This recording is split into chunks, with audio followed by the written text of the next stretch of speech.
Her har vi en Singer industrimaskine, som hedder en 770'er D41. Det er en meget kraftig maskine, som kan køre op til 6.000 stæng. Vi prøver lige at kigge på trådningen af sådan en her. Tråden kommer herfra og går rundt her og igennem det første øje oven på maskinen. Den kører rundt gennem det næste øje, går rundt og igennem det tredje øje. Det her det er simpelthen for at stabilisere tråden på vej hen til trådgiveren. Der er endnu et øje her, en holder med 2 huller, hvor den går ned her, går rundt, går ned og rundt, og så sidder der en fjederbelastning her, hvor tråden går rundt om.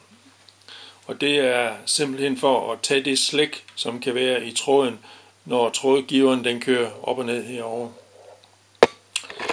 Tråden går ned og igennem øjet her, og går videre ned til trådspændingen.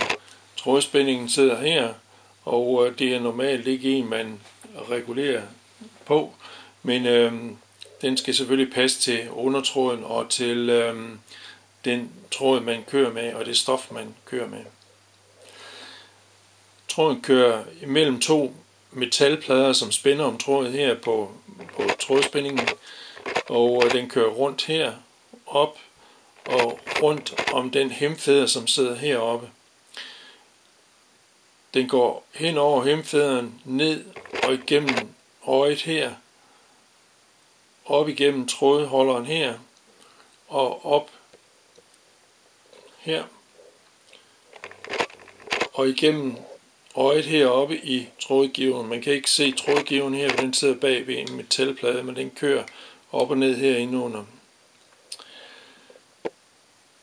Tråden går igennem øjet heroppe, ned og igennem holderen her, videre ned igennem her, og så går den ned og igennem en trådholder her. Det er et øje, hvor tråden går igennem. Den går ned i nålestangen, hvor der også er et lille øje, hvor man sætter tråden igennem.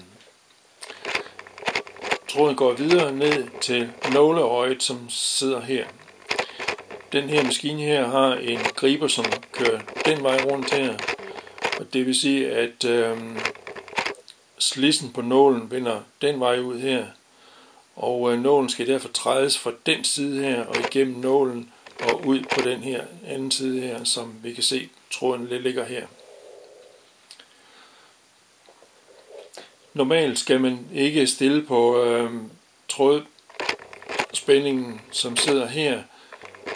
Man har som normalt en fast spænding på undertråden, og man vil så kun bruge den her overtrådsspænding til at justere en lille smule med.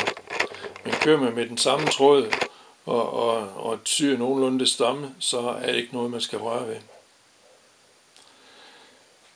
Det her, det var så trådning af en Singer industrimaskine, en Singer 770.